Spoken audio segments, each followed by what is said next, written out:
Hello, Scorpios. Welcome to your June monthly reading. This is for all Scorpios, Sun, Moon, Rising, cross-watching. Please check other areas of your chart so you can get some deeper and further clarification. We're going to do two overarching energies, the tarot and a pick a card.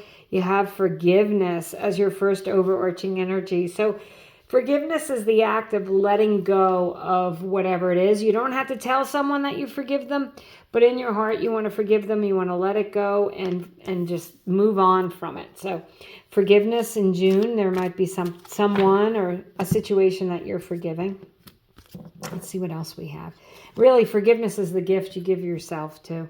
To the sea, card number 7. So the 7th might be an important date for you in June. This is this is an emotional energy here. The water in this card and to the sea is about being in your feelings, being in your emotions. It doesn't have to be negative, right? But pay attention to your emotions. And maybe because you're a little more in your emotions, that's when you're doing this forgiveness. You're realizing that, peace is more important than being right, or, you're just ready to feel more peaceful and calm with that to the sea card. I feel like it's a calming energy for sure, Scorpio. So we're going to do a little tarot reading here and then a pick a card. The Emperor, card of Aries. The Emperor, plain and simple, builds empires. If you want to start a business, it's a great time. If you want to start a side hustle, it's a great time. You could be leveling up at work. You could be feeling, you could be recognized for your accomplishments and achievements with the Emperor. The 7 of Swords. So this can be a sneaky energy. And, it's a stab in the back kind of energy traditionally. And when I see that forgiveness card, maybe there is someone who you feel like they did stab you in the back or did something behind your back that wasn't right. You know what? You're going to take the high road. You're going to let it go. Now, as I said, you don't have to tell them that you forgive them, but letting it go and forgetting about it is going to be good for you. So the 7 of Swords is also a strategic energy. Can be a little bit of keeping things to yourself until the time is right. Okay, 2 of Swords, making a decision. But traditionally, the woman with the swords has a blindfold on, and it's called to take the blindfold off and really look at things from all sides. So if you are, it's about being objective. So yeah, if something happened, maybe you're looking at things from someone else's point of view, understanding why someone did something. Otherwise, it is about, if you're faced with a decision, make sure that you are really looking at all the possibilities and thinking about things before you decide.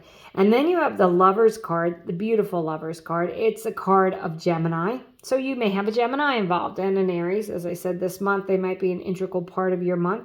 But if you are making a decision with the 2 of Swords, the Lovers card is also making that decision with your heart, following your heart with the Lovers card. Can be meeting someone if you're single and you want to meet someone, and it could be very emotional. You guys could really have some deep emotions very quickly. If you're in a relationship, you could be leveling up. You might be making a decision on moving in together or something like that. But overall, I feel like, you need to just make sure that you're paying attention to your feelings, letting go of what you don't need. For sure. So Scorpios, I'm going to do a little pick a card here. If you're subscribed, I'd like to thank you, and you already know what this is. But if you're not subscribed and you like the video, I'd appreciate it if you did. This is a pick a card. You can ask a question and pick a card. You can see if one of these cards just jumps out at you. You know it's your card, right? It's got your message. And otherwise, I use them to clarify the message on the table. So card number 1 is the 4 of Wands. So the Lovers, the 4 of Wands, the Emperor, you could be getting married. You could be merging your finances. It's also the 1111 card. So for me as a reader, if you wish on 1111, if that's one of your things, that this is about those wishes really coming to fruition and happening. It's a card of winning. It's a card of crossing the finish line. So don't give up before you win. It's a very positive omen, and it is yes. Card number 2 is the Hanged Man. So this is, I want to say it's a maybe card. The Hanged Man hangs from a tree and just sacrifices the use of his limbs to gain enlightenment. You may have felt like you've been sacrificing something personally. And this says that if you have been, then that sacrifice is going to pay off for you. It's also a slower moving energy. So there may be some things that you wish were happening quicker or more quickly that are not. But things are progressing at the pace that they're supposed to.